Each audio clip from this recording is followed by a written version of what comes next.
Hey everybody, this is Jeremy Siskind, the author of Jazz Piano Fundamentals, playing solo jazz piano, and now the Spanish translation, tocando solo jazz piano. And as you can see from this giant word on my screen, the subject today is introductions. It often falls on the pianist to play introductions for tunes because we're the ones who, don't need anybody else to play with us. We can play the full orchestration of something. So, if somebody needs to come up with a spontaneous introduction, usually it's going to be us. So I want to talk about 4 standard ways to introduce a tune. They're going to kind of increase in complexity slightly. And that's the plan for today. So the first way to introduce a tune is to play the end of the tune. Usually it's going to be the last 4 measures or the last 8 measures. And because jazz tunes loop around, that's generally going to be a good solution. So let's pretend we're playing the tune I Love You by Cole Porter.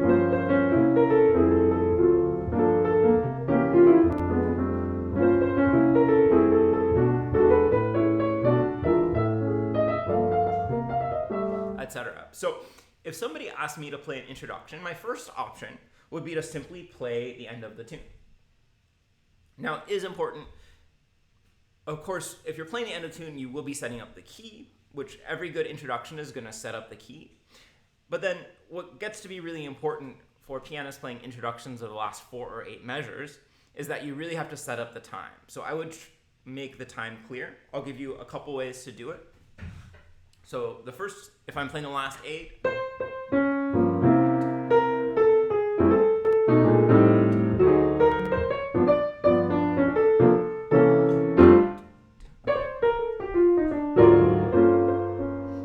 come in. A couple things to notice there. First of all, in this version, I started right in time. And you can tell where the rhythm is because of my comping.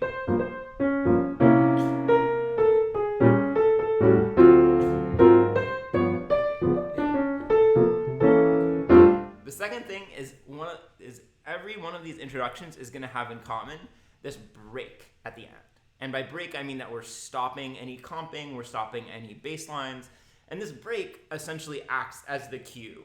If anybody has any doubt as to where to come in, that break is going to show them, okay, here's where you're going to come in. And that break is going to be in the 7th measure of the phrase. So that there's 2, 3, 4, 2, 2, 3, 4. There's 2 measures before somebody comes in. So they've got plenty of time to realize, okay, introduction's over, it's time to start.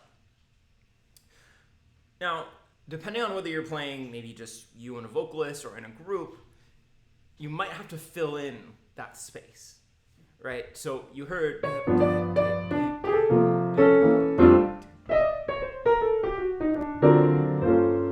you could play a little lick in there to set up the key, or we're going to see in a lot of these introductions, I'm going to suggest that you can just use a little bell tone.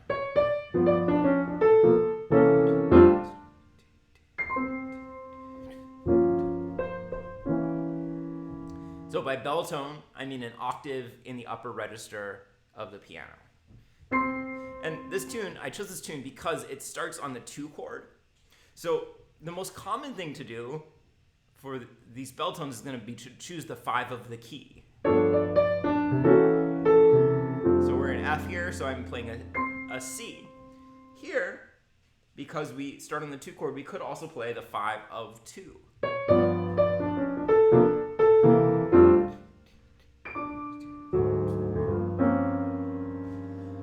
That works as well. I think I prefer the 5 of the key.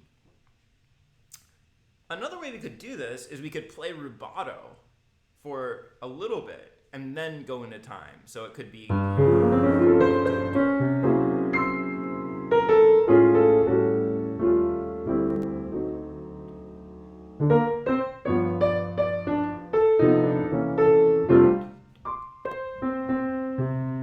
Okay, so I played about 4 measures rubato and then went into time really clearly for those last 4.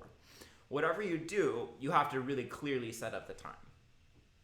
It is possible to go back even further if you want to play rubato. we could go back to the bridge of this tune.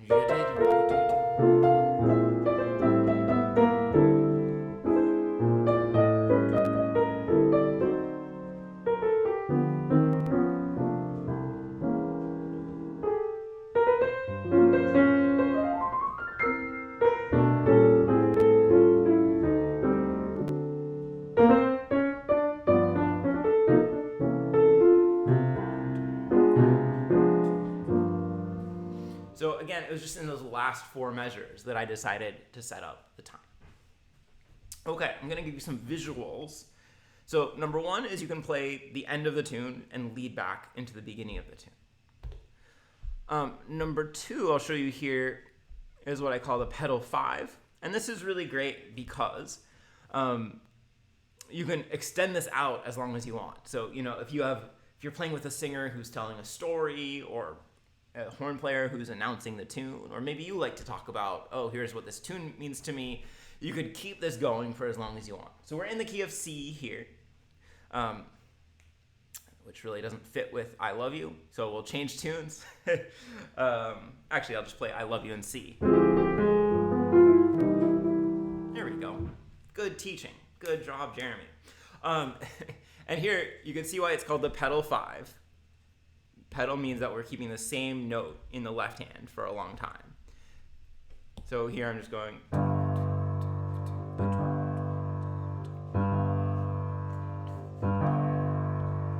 And then chord-wise, I'm gonna stay with a sus chord. And then right at the very end, before our 2-bar break, and you could see that we have our 2-bar break again. Before our 2-bar break, we do a 5-1. Now, I'm creating a little bit of motion by just moving this up and down diatonically. But the essential progression is just G sus for 5 measures, 5.5 really, and then G7 for 2 beats and C for the last 2 measures. So I'm gonna do it without any movement first. So.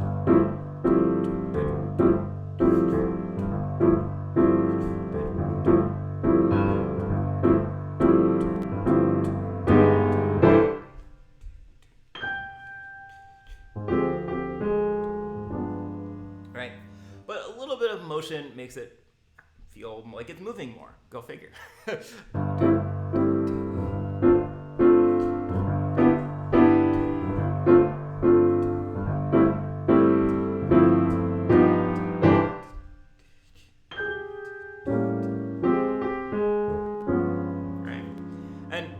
Your motion doesn't have to look like my motion. You could use a side step.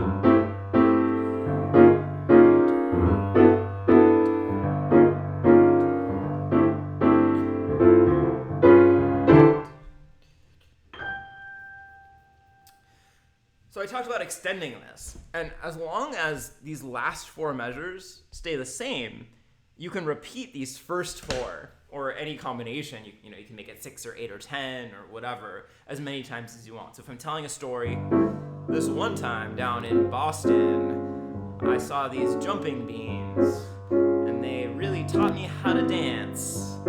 And that reminded me of this old Cole Porter song, Hit It, Guys. Right? You could kind of have however many number of measures you want, as long as those last 4, and particularly actually those last 3 bars, are intact and really clear. I'm choosing this rhythm of a reverse Charleston for the right hand, which tends to work really well, but certainly you don't have to do that. It could be.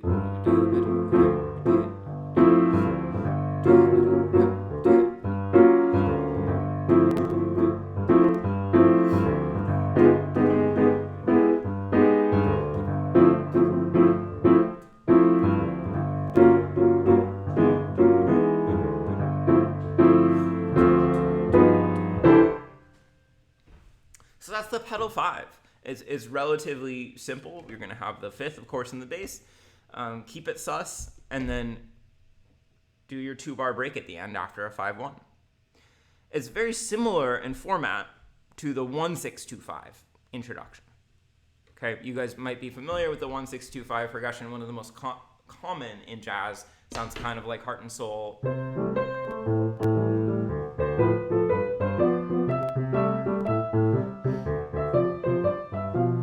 People actually really play 1, 6, 4, 5 for Heart and Soul, but this is probably a better progression, ultimately. And we love this progression as well because it loops. So just like the pedal 5, we can keep this going as long as we want until, again, the end game is the same. We do a 2, 5, 1 at the very end, and then we have our break. Or you could do a fill, maybe the drummer will do a fill, or you could play this bell tone. So it sounds like this.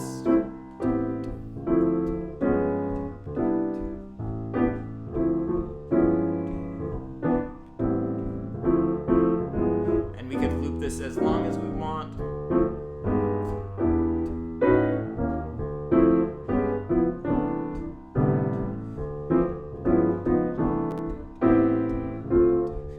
When finally we get the cue.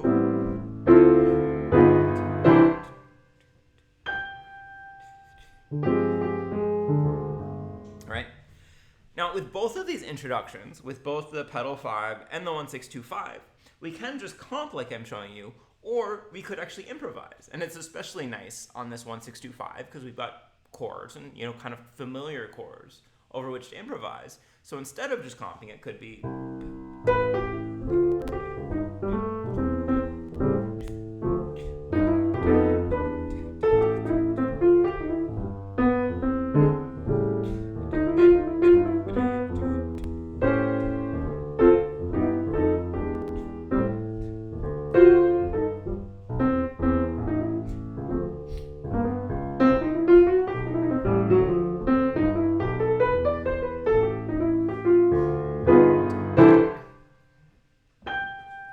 Similarly, if I were going to improvise over this pedal 5, I'd use mostly a G Mixolydian scale.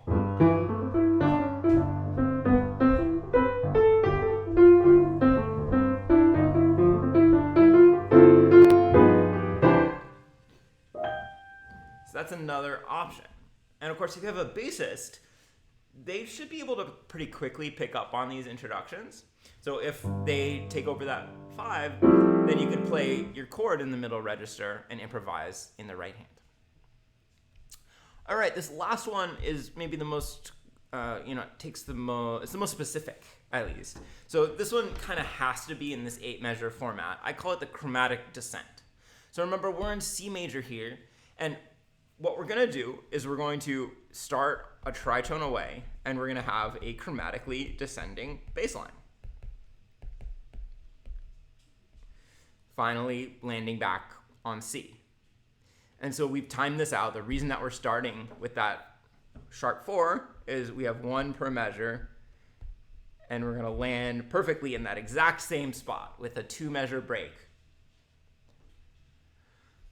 at the very end.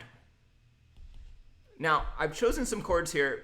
There are a few different options for how you want to harmonize this, but the main commonality between these chords is that they have C as the top note. So against each of these bass notes,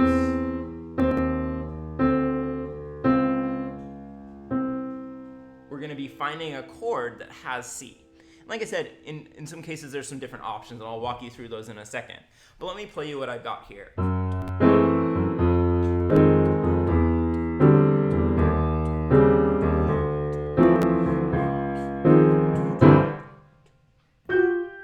And it's that constant C that establishes the key center pretty clearly.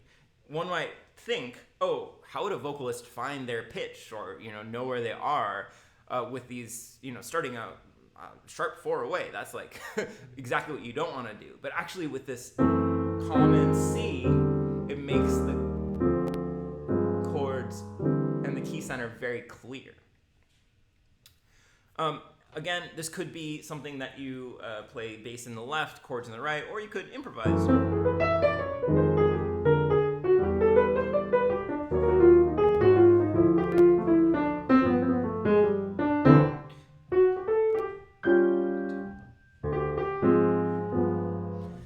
Hank Jones uses this introduction. I want to say, because I originally stole it from him, and then I've heard it many times since.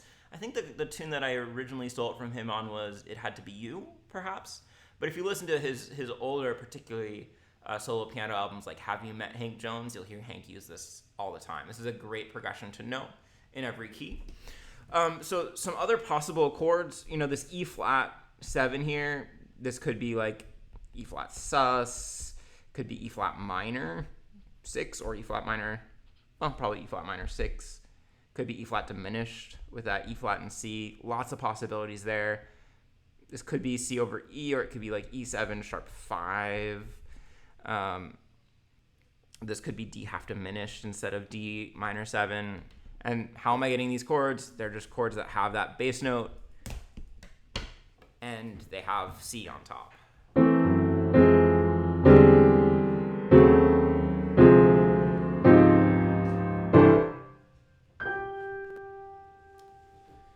Okay, I think that's it for today. I'm just going to review your 4 intros that you learned today.